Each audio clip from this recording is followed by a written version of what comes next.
Hi friends, my name is Al or Lilstarnerd and welcome to today's episode of New Art Supplies. I'm very excited to be working with upcrate today, who is sponsoring this video. Thank you, upcrate. They've sent me 2 boxes and today we're going to be trying out box number 24. I'm going to give my thoughts and we're going to make some art. First of all, I have to say, I love the packaging. I love me some good packaging. I love the pirate theme going on with the keyhole and stuff. Very cute. I'm a sucker for that. I also love the supplies being wrapped up in tissue paper because it really does make it feel like I'm getting a present, you know? Like it adds to the excitement of finding out what's inside. The first thing I pulled out was the Bräunziel fine liner brush pen set, which came in 6 colors. They have water-based ink with 2 nibs, a brush nib, and a pen nib. The box says that they're great for urban sketching, hand lettering, bullet journaling, brush lettering, and drawing, so all sorts of stuff. Then I pulled out the Amsterdam acrylic marker with the middle nib size in light rose and the Graphmaster acrylic ink large marker, which is apparently a little like surprise bonus for the box. Then the Amsterdam small nibbed acrylic markers in colors Naples Yellow Deep, Sky Blue Light, and Turquoise Green. These markers dry quickly and are waterproof and light fast. And the last art supply, gonna guess on the pronunciation here, the Koh-i Noor Heartmouth Polycolor Pencils. These are oil-based lead pencils. They're water-resistant and light-fast and come in blush pink, French pink, chromium orange, light olive green, mountain blue, and then the red just didn't have a name. After the supplies, they included a little A5 mixed media sketchbook with 20 sheets of 180 GSM thick paper. I was so excited to see the little zine that they have, which is in every box, because it was so big. There's so much stuff packed into there, including pages dedicated to each supply, telling you everything you need to know, multiple spreads dedicated to the featured artists, tutorials, artist highlights from previous boxes, tips, and just so much cool stuff. They also included a print from this box featured artist, Jillo.Beans, which is gorgeous, and a little sticker sheet. You guys know that when I get a new art supply, the first step is to swatch, baby! I absolutely love the color palette, which was definitely pretty consistent throughout the different supplies, but there were some supplies that I felt a bit more apprehensive about than others. Like, I wasn't sure what kind of art I would do with the brush pen and the paint pens, but you know, that's where the creativity aspect of this all comes in. I was loving the quality of the supplies, and like I said, I was loving the colors. I didn't love the paper. I felt like it wasn't reacting great to the more wet medias. It was a little grainy and pilling a teeny tiny bit. It wasn't unbearable. Nothing bled through. It didn't buckle even when the paint pens like exploded. But overall, I didn't love the paper. My first impressions of these supplies were really, really good. They all seemed like really good quality, and I was excited to work with them and see how they performed long term and with each other. After swatching, I stepped away for a bit and started brainstorming, and I was really stumped on how I was going to incorporate all of these supplies into one piece. I kept looking at Jillo.Beans' print as inspiration, and I really liked what they did, but obviously I didn't want to just copy them. So I looked at the color palette again and tried to go from there, and after a few minutes, the only thing I could think was like tiger and plants, and that was just like screaming out to me. And so of course, I had to draw me a tiger. Now, the tiger you're watching me draw is actually the second tiger. I drew one tiger off camera and I loved it so much that I absolutely had to draw another one. If you want to see that first tiger, stay tuned to the end. With all the different kinds of supplies in this box, I knew I wanted a lot of emphasis on, of course, the fun colors, but also the textures that I could create. I experimented a lot with like what can layer on top of what blends, what kind of contrast can I get, and I had genuinely so much fun with this. Before we really get into the process, let's take a minute to talk about upcrate. Upcrate is a monthly art subscription box that brings you a new mystery box of fun supplies. We all know what like subscription boxes are, but this is my first ever time experiencing one of any theme, art or otherwise. And let me tell you, I get the hype. I get why people like these. This was such a fun experience. First of all, a monthly surprise. Like it's a monthly birthday or something. Like that's so fun. And for me, as someone who really struggles with thinking outside of the box and being creative and pushing myself in that way, I can see something like this being so beneficial. I really had to think differently when using these supplies. I was really put out of my comfort zone, and that was really, really cool. I love the idea of challenges and being given limitations with your art, whether it's a limited color palette or pre-chosen supplies. I think those are such a great way to make yourself think differently, and upcrate is perfect for that. I think another major benefit of upcrate and having an art subscription box is that you're exposed to all these new art supplies without any of the pressure of making that decision yourself. Like, what are you going to spend that money on? Is it going to be worth trying? Someone else is making that decision for you, and you might end up finding a new favorite art supply you would have never picked out otherwise or even heard of. It's also a great way to test out a supply without having to fully commit to it.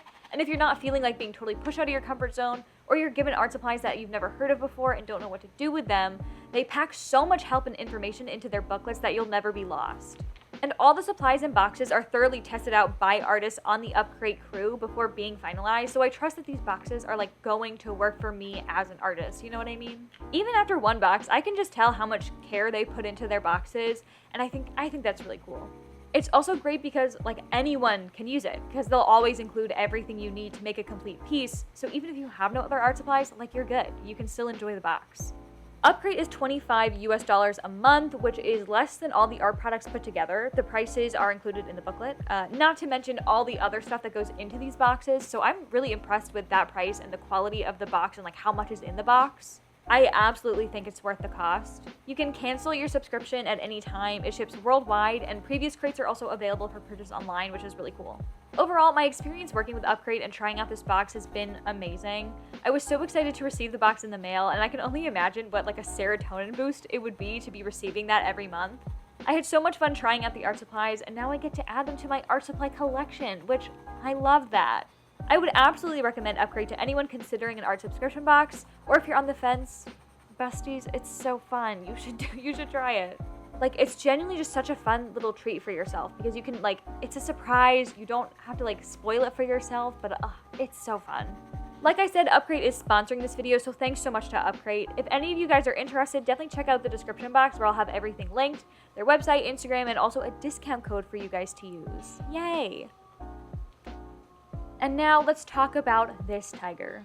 I had already kind of figured out how to work with the supplies and what colors I wanted to use where because I had already made a tiger, but I still had a great time with the experimental nature of the whole thing. I knew what I was doing, but I didn't necessarily have a plan, so I was switching back and forth between mediums a lot, adding here, adding there.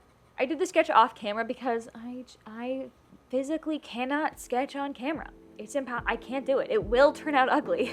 So I did that off camera and immediately went in with the giant acrylic marker. And honestly, I can already tell this bad boy is gonna get a lot of use from me. I'm obsessed with him. He's giant and fat and juicy, and it's insane, and I love the color. It was so fun to dive right in with this giant marker because it was really hard to control, and especially in the face where things were really small and delicate, that was kind of scary. But I think it worked so well for the overall challenge here of stepping out of my comfort zone and being creative and all that stuff. I tried to use the smaller yellow acrylic marker to get some of the lighter yellow areas on the tiger, but I didn't want the paint to blend because I wanted that choppier look. So I used that and the yellow brush pen for the lighter areas. I used the colored pencils to blend between the dark and light yellows. I used red and pink to darken it up. And oh my god, just the texture that made. Delicious. So good. So good. I love the gradient it made, just all the yellows and oranges and red. Like, I am eating it up. I am eating it up. I used the blues in the brush pens and color pencil to shade some more and also to add detail to the white areas of fur. And I used the blue color pencil to make the stripes, and the texture for that was perfect too, like for the fur. But the color pencil didn't layer like fully opaque over the paint, so I had to use the blue acrylic marker to darken up some areas, especially on the face and the booty. The background plants, I'll be honest, I wish I had gone a little harder on, but that's something I literally always struggle with. Like, I don't know how to do that. I don't know how to do that. I can't even explain it. Like, I don't want to make a whole background or like a ground. Like, I don't want to make a ground for the tiger to lay on or anything major. So like, I'll do stuff behind the figure, but then there's like not enough stuff there. I don't know. I can't explain it, but that was just real struggle for me, especially in this piece. I wish there were more plans because I would have liked to see more of those other colors in the piece, like the greens and pinks and stuff. But I did want to make sure that I used every supply at least once, ideally more than just once. So I went back a lot in the tiger and added stuff like over and over wherever I could find a place for it to fit.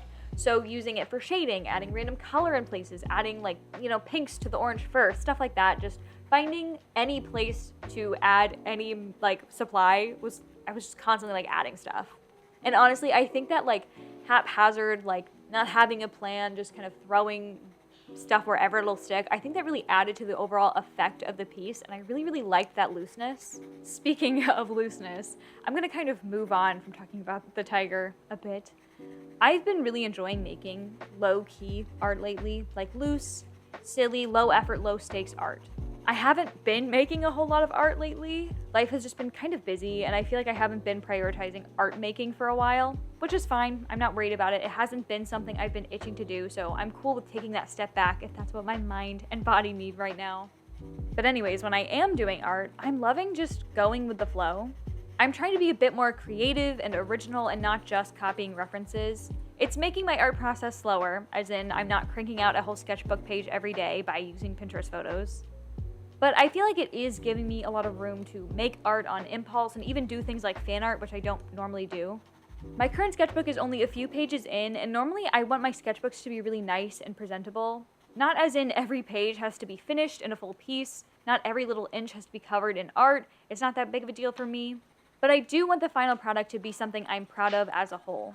But for this specific sketchbook, at least right now, I want to give myself more room, more pages to really be silly and waste paper. Like, one thing I've been loving for months now is just swatching and making color palettes and seeing pretty colors together.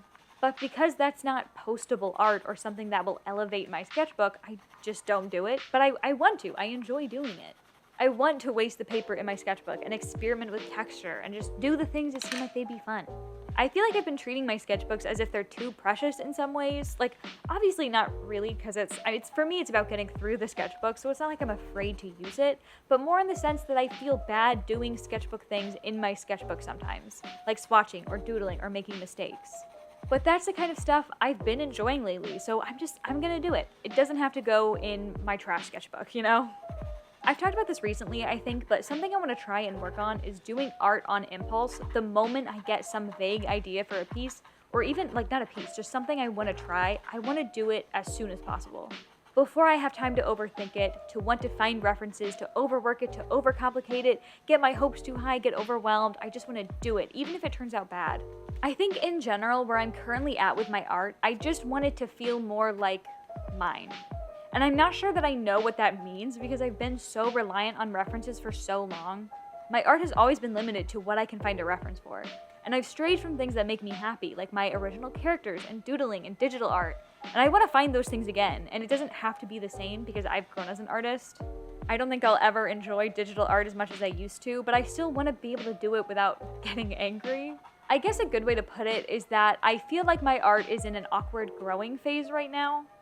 And I'm not sure how to go to the next step, but okay, so to put it as a metaphor, I'm on a rock in the water, and I've been at the edge forever waiting to get to the next rock, but it's too far for me to step, and I'm too scared to jump and to not be grounded anymore. So I've been stuck at this one rock for so long, but now it's time. It's time to jump, even if I don't know what that means or what I'm gonna do or where I'll land. Of course, I might say all this and totally chicken out and stay right where I am, but we'll see. I'm gonna try. I think these tigers are a really good in between of, you know, being kind of impulsive and experimental, but also like not just literally swatching. You know, it was very impulsive, and it's not something I feel like I normally do, and it was born from being stuck without knowing what I was gonna draw. It was very unplanned and, you know, all that stuff, and I just had such a good time with it. And I love how it turned out, so I want to continue with that energy. I don't want to just stray from portraits. I still love portraiture. I don't want to change everything that I'm doing. And it's not that I don't enjoy what I did before. I just feel like I'm getting sick of sitting down to sketch and having no idea what to do until I look something up on Pinterest. I want to start building up my mental Rolodex of things that I can draw from imagination. I want to start being more confident in my ability to be creative on my own. Even in terms of just like walking around town and taking pictures of things that I want to recreate later, even if they're like my pictures, I would rather that. I don't believe that artists need to have like some personal message or like meaning or whatever, or even a perspective. I'm not trying to find that. I'm just trying to find like what I enjoy. And not that I didn't enjoy what I did before. I just feel like the things that I've been doing haven't been making me very excited lately. And I want to do art that excites me. I see a lot of other artists doing stuff that excites me, and I want to feel that for myself. And I'm figuring that out, you know? And the tigers were the first step. I really enjoyed these tigers. Okay, enough rambling. Speaking of the tiger, I think it ended up really, really cute. I think I would make prints of both of the tigers. I'm really happy with how they turned out, as I've said. I said, you know, I haven't been excited. This is like the first thing that I've done in a long time that really excites me. Like, I keep pulling it out to look at it and being like, oh my gosh, they look so good. So if you also like them, if you want prints, let me know. We can make that happen. I might try and do them as postcard sizes as well so they can be internationally shipped. Let me know if you want that. Anyways, that's the video. Thanks again to Upcrate. I had so much fun working on this, and I hope you guys had fun watching. If you did, like, comment, subscribe, give me $1 million, give me your soul, all that stuff. Have a great day or night or whatever. Go on a walk, eat some crackers, and go do some art.